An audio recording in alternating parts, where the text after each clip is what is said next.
സുസിലിയേ കെട്ടിയവന് കടം കയറിയപ്പം വിളിച്ചാ വിളിയും കേൾക്കാതായോ? എടി കട്ടൻ കാപ്പി ആയില്ലയോ? എടി എന്നാ അടുപ്പ് കത്തിച്ചില്ലയോ? വെള്ളം തിളച്ചില്ലയോ? കാപ്പിപ്പൊടി ഇല്ലയോ? കൈ കുരുവാന്നോ ഇച്ചിരി കാപ്പി ഇടാൻ? ചൊറിയാൻ തോന്നുമ്പോ ചൊറിഞ്ഞില്ല പിന്നെ എന്നെ ആടി ഒരു സുഖം. തൊണ്ട നനത്താൻ ഇച്ചിരി കാപ്പി ആടി. ചൂടുവെള്ളത്തിൽ ഇച്ചിരി കാപ്പിപ്പൊടി രണ്ടെന്നുള്ള തുരിച്ചിട്ട് തരാം, മതിയാ? അത് നിന്റെ അപ്പൻ വെടിക്കുഴി മാത്തന്റെ അണ്ണാക്കി കൊണ്ടുവച്ചോട്. അതിന് പാലാവരെ പോവണ്ടായോ? അതിന് എളുപ്പം നിങ്ങളുടെ അപ്പൻ കൊണ്ട് കൊടുക്കുന്നതാ.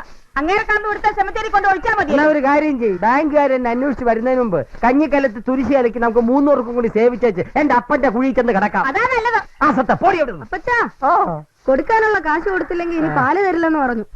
അപ്പച്ചാ നാളെ മുതൽ പേപ്പറും വായിക്കണ്ട. അപ്പച്ച ഈ റാഞ്ചി എന്ന് പറയുന്നതിന്റെ ശരിക്കുള്ള അർത്ഥം എന്നതാ? റാഞ്ചലിന് പല പല അർത്ഥങ്ങളുണ്ട് മോനെ. പറമ്പിൽ തീറ്റ തിന്നാൻ പോയ കോഴിക്കുഞ്ഞിനെ പരുന്ത് പറന്നു വന്ന റാഞ്ചി. പാലായിൽ പണ്ട് തുരിശടിക്കാൻ പോയ നിന്റെ അപ്പച്ചനെ നിന്റെ അമ്മച്ചി കണ്ണും കൈയും കാണിച്ച് റാഞ്ചി. പാങ്ങില്ലാതെ കാര്യം സാധിക്കാൻ സർക്കാർ ഓഫീസിൽ പോയവനെ ഉദ്യോഗസ്ഥന്മാര് പോക്കറ്റ് റാഞ്ചി. അതൊന്നും അല്ല അപ്പച്ച, വിമാനം റാഞ്ചി പേപ്പറിലുണ്ട്. ഇന്ത്യൻ വിമാനം റാഞ്ചി UAE ഇറക്കി. ഇന്ത്യൻ വിമാനം റാഞ്ചി UAE.